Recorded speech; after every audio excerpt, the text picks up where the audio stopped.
Isn't it long past time that the religious just gave up on Pascal's wager? I guess so long as idiot theists keep falling for it, it's never going to go away completely, but it just proves how dumb religion actually is. This might be a new take, though, so let's go take a look.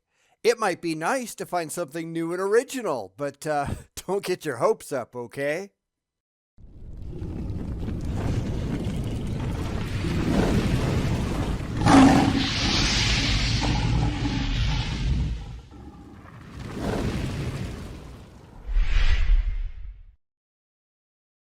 This time we've got a request by pitchblack0000, a Testify video on Pascal's wager. It's called Atheists. Forget Pascal's wager. Here's the real challenge. Great, I'm certainly up for a challenge, even though Testify is universally stupid and unchallenging, at least in my experience. I'm generally willing to give it a shot, though, so go ahead, Eric. Show us what you got. Christian apologists, let's be real. Pascal's wager is famous, but it's got some major flaws. You know, like being entirely irrational and only complete imbeciles believe it. Stuff like that. Because that's really the problem with Pascal's wager. The people who push it, they don't understand reality, not like they care. They've never thought about it intelligently because it's another one of those silly religious gotchas that they think that anyone outside of their religious cult is going to fall for, but we never ever do. Because we think and they just believe. And that's kind of pathetic, isn't it? The pitch is simple. If God exists and you believe, you win heaven. If God exists and you don't believe, you lose big time. But that's only because you can't understand that the choice isn't your God or no gods at all. I think other religions would beg to differ. But of course, they can't think about that because these people and thinking, they are not on a first-name basis. Once we throw out the ridiculous false dichotomy, things get a whole lot more difficult, and the religious just fall apart. That's why most of the big-name apologists, they don't even try Pascal's wager anymore, and even most of the clueless YouTube variety, they're getting sick of being kicked in the teeth when they do. So, good idea, let's just completely forget Pascal's wager. It was a complete waste of everybody's time. Got anything better? I'd certainly hope so, but extensive experience tells me that it's just going to be more shit incoming. But let's be charitable and see. God doesn't exist, you lose nothing in comparison to gaining eternity, so it's smart to bet on God. He's still at it, isn't he? But what if the God that actually exists is going to punish anyone who believes in the opposition, but not someone who doesn't believe in any gods at all? We can play a lot of these what-if games, right? But here's one that they refuse to acknowledge.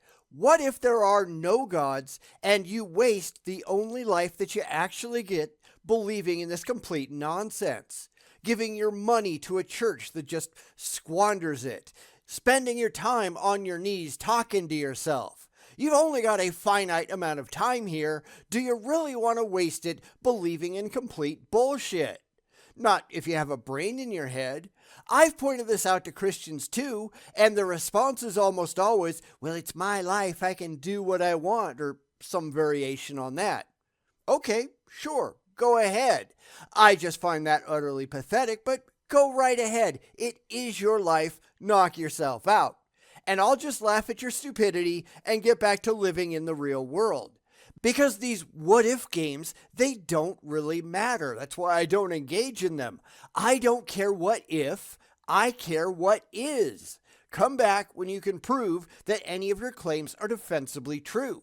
Now, if you'll excuse me, I have some reality to deal with. I don't have time or interest for your bullshit.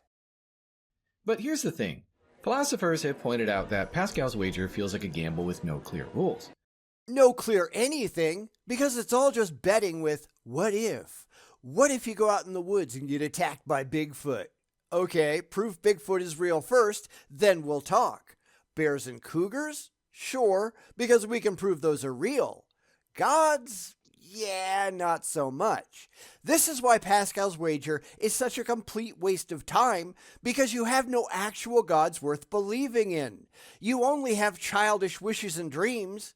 And sorry, but if you're an adult, and you should be an adult, then you shouldn't believe in that crap. You should be better than that. Try some maturity for once. It can help, I promise. Which god are you betting on? Can you even force belief? And doesn't believing just in case feel kind of shallow? Those are all good points. Belief is not beholden to the will. You can only believe what you're actually convinced of, and that doesn't guarantee that your beliefs are factually correct.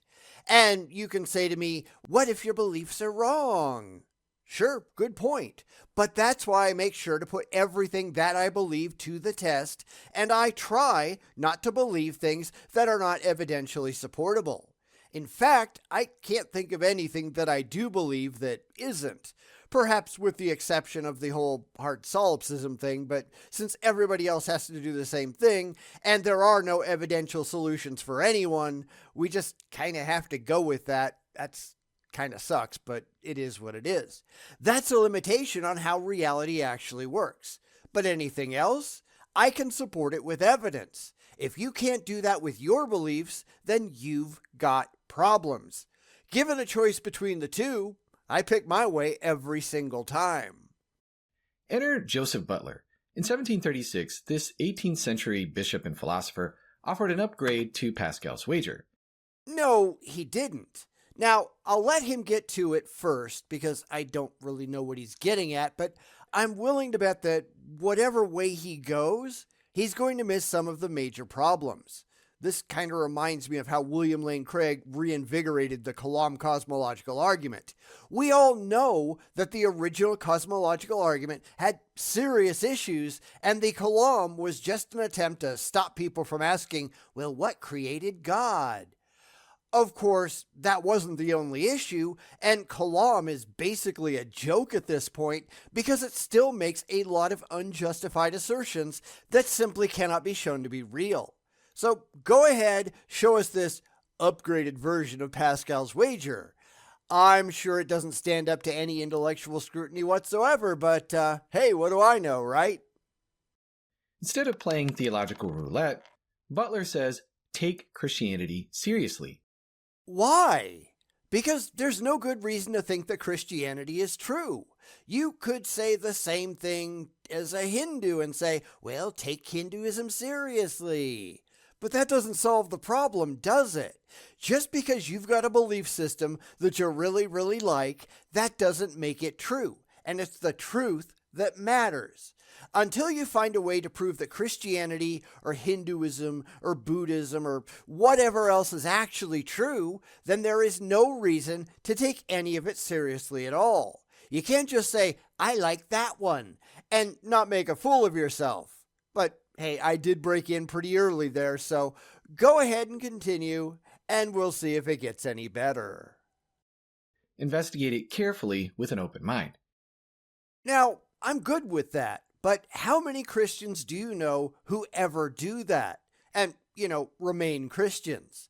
I just don't see that, and I sure the hell don't see Testify doing that at all. In fact, people have pointed out flaws in his theology, and he just ignores it and keeps spouting the same nonsense over and over again.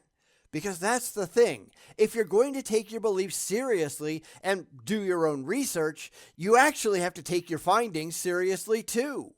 Because when you find a flaw, you have to change your theology. You can't just say, it's fine, and then rationalize your way back to where you started. And that's all the religious ever do, right? So this is all just bullshit. That's not how these people work. Try leading by example. When are you going to stop believing all the unsupported nonsense in your head? I'm predicting never. How about you? Here's his reasoning. For probable proofs, being added not only increase the evidence but multiply it. A mistake in rejecting Christianity could have far more serious consequences than a mistake in accepting it. But that's just the same thing as before, right? Because if you substitute any other religion, you're right back to square one. In fact, given that there is no evidence that any religion is actually true, the only rational position you can take is saying, I don't know, and get on about your day. If you're so fixated on, what if I'm wrong?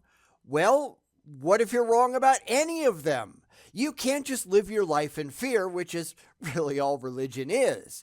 It's being terrified of an undemonstrated imaginary man in the sky that the religion tells you is going to torture you for all eternity if you don't do what they say. Well, how do they know that? That's the question nobody wants to ask. How does the religion know any of the things that they purport to know? Why are you believing these people when they can't prove that they know anything at all? I mean, duh. But the religious aren't that bright, are they? In other words, Butler's wager isn't about forcing belief, it's about asking whether rejecting Christianity is the bigger risk. Which is all Pascal's wager was really all about. So he hasn't changed anything, has he? He hasn't done away with all the problems. Because the problem has never been, holy shit, what if I'm wrong? It's, why are you wasting your time with any of this in the first place? If your entire worldview is based on fear, you're fucked up. Do something about it. Stop making a fool of yourself. Learn to deal with reality. It's honestly not that hard. Let's dig in a little bit. Pascal's wager has some obvious issues, and Butler's wager fixes them. It does nothing remotely of the sort. Name one thing that it actually solves in any realistic way. Granted, I've got no idea what he's going to say next, but I'm sure he's going to just dance his way around it because that's all he ever does. We've got experience here, remember? The religious are kings of rationalizations, but paupers at actually being rational. They don't know what that word means. So let's get back to it and hopefully he'll explain, although I think we understand that actual explanations will not be forthcoming. He just really wants to believe. First, there's the many gods objection. Pascal assumes that you're betting on the Christian God, but critics argue there are countless other options, including potential gods that man has never even dreamed up before. Because remember, there are a near infinite number of potential gods that could be out there somewhere if you want to let your imagination go wild. How does one separate the number of potential gods from the one that might actually be there, if in fact there is a real one at all? The goal here has to be reality, not emotional comfort. And the goal for the religious is always emotional comfort, not reality. I want to know what is actually going on, not what appeals to me on an emotional level. I don't care about the emotions, not one bit. If you're falling out of an airplane without a parachute, it might be really emotionally comforting to think that gravity isn't real. But it still is. Your comfort means nothing. Try to grow up. So really, our only goal ought to be figuring out how to prove which, if any of them, are real. And that doesn't seem to be something that the religious are even trying to do, is it? Wonder why. Zeus, Odin, Vishnu, Allah, you name it. But it could be anything that you can dream up. It could be something so bizarre that you couldn't dream it up even if you tried. It could be nothing. It could be many. You just don't know.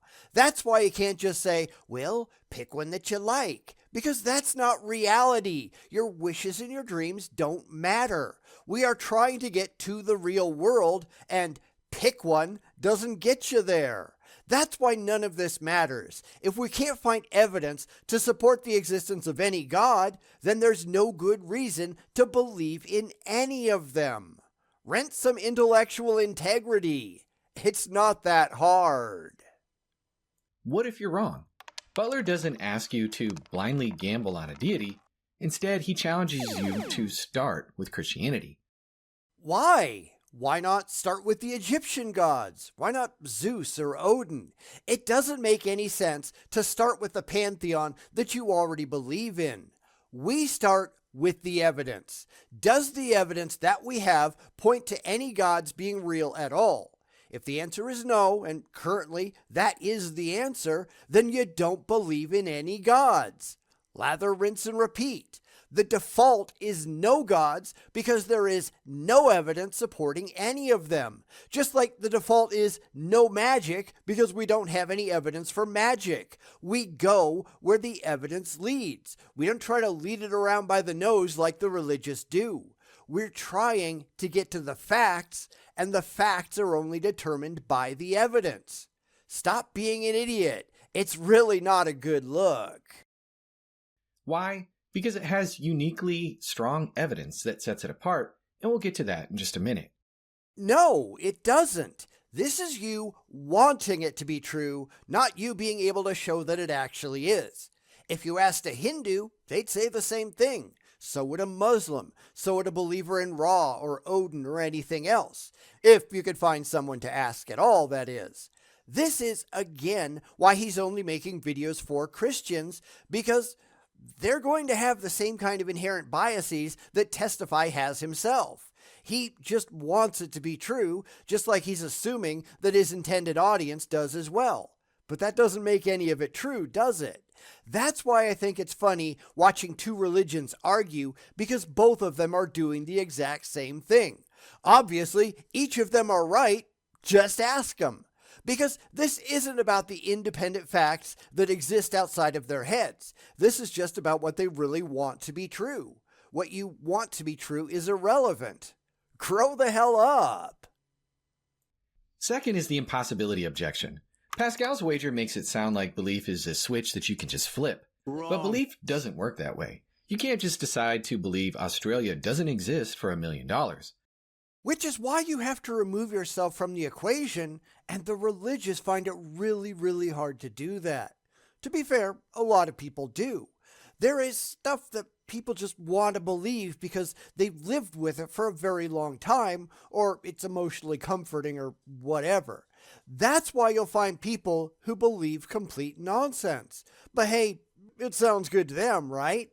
That doesn't mean anything, though. To someone living in the Middle Ages, disease coming from bad air or being cured by bloodletting, well, that sounded good to them too, but it was still wrong. To people in the ancient world thinking that the world was flat, that sounded good based on what they knew at the time. They were just wrong. The earth is not flat. I know, spoiler alert. But there are people out there who just can't accept that because they desperately want it to be true. If you're after the actual truth, at least as far as we can currently know it, you have to be willing to set it all aside. And a lot of people, the religious specifically in this discussion, the majority of them that I have ever met, they simply can't. And that's a problem. Butler gets it. He's not asking you to force belief. He's asking you to carefully investigate. No, he's not. Not at all. You don't carefully investigate by starting with something that you already believe to be true. You start with reality, the only thing that we actually have that we can reasonably say exists. Then you look at reality to see which conclusions, if any, it supports. That is the last thing that Butler or Testify wants you to do. They want you to maintain your faith, and doing it in a realistic way requires that you completely throw your faith away. Faith is not a reliable path to demonstrable truth, and that's what's called for here, and they want nothing at all to do with that. I'm just trying to be honest here, something that you simply can't expect from an apologist, because these people lie through their teeth for a buck. Inquiry is voluntary, rational, and evidence-driven. Except that is not what the religious are doing. Rational inquiry is the antithesis of faith. Now, they don't like that, but you just have to go back to Hebrews 11:1 to see that it's true. Now, faith is the substance of things hoped for, the evidence of things not seen. Reality is not what we hope for. Reality is what is. We don't come to rational conclusions based on what we don't see, but on what we do. Our understanding incrementally improves as we learn more about the real world. We don't just get to make stuff up that we really like and hope that one day it'll be justified in reality. That's the stupidest damn thing ever, but that is how religion works. That's why it fails the rational sniff test, and it really needs to go away. If Christianity isn't true, you won't believe it. But if the evidence convinces you, belief flows naturally. But the evidence to support that doesn't exist. That's the problem.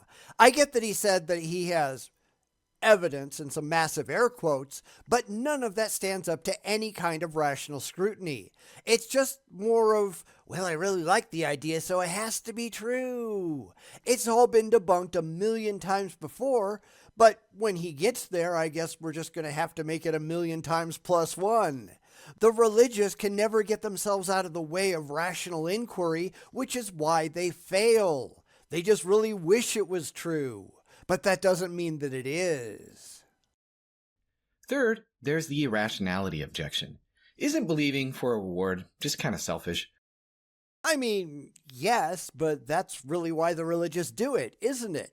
Faith is based on fear and wishful thinking, not demonstrable fact. It's what they really want to be true, but your wants and your desires don't matter when it comes to the actual facts. They are afraid of death, which is why they dreamed up an afterlife. There's no evidence for any afterlife. In fact, it's utterly absurd based on the evidence that we do have, but that doesn't stop them from believing it because they just want it to be true.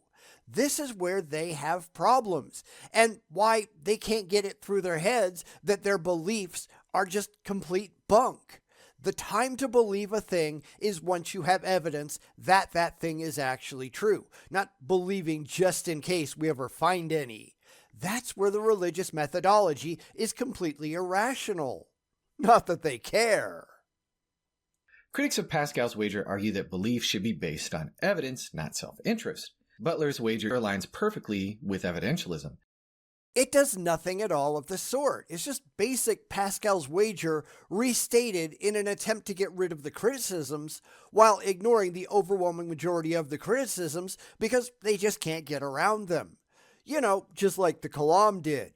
Well, we don't like you criticizing us, so we're just going to make up some stuff, state it confidently, and pretend it's true. Yeah, but that doesn't help, does it? The time to believe anything is when you've got the evidence to back it up, and not one instant before. But they can't manage that, can they? And that's really kind of sad. It's not about believing for the reward, it's about carefully weighing up the evidence and following it where it leads. Except it's nothing remotely of the sort for the religious. When you start with the evidence, you never get to the faith. And that's something they can never admit to. It's something they want no part of. You don't say, well, I'll believe this until you prove me wrong. And let's be honest, even when proven wrong, they're not going to change their minds because they were never using them in the first place. It's believing because you really like the idea. And that is positively stupid, yet that's all the religious can do, isn't it? This is where we're going to stop for the day because this is going to get really long otherwise. I figured this would be a single video. I do that a lot, if you notice. But there was just so much concentrated stupid that I just had to stop every couple of seconds and debunk his idiocy. So what do you think so far? Does any of this make sense? Why or why not? Let me know down in the comments. He said we'll get to actual evidence for Christianity, so we'll hopefully get to some in the next video, but none of it's going to be impressive because it never is it? It's all been debunked before, not that he cares. He just really wants to believe. So thanks again to pitchblack0000 for finding the video. I don't tend to pay a lot of attention to Testify because he makes these garbage videos aimed at the gullibly delusional, but hey, this was actually kind of fun.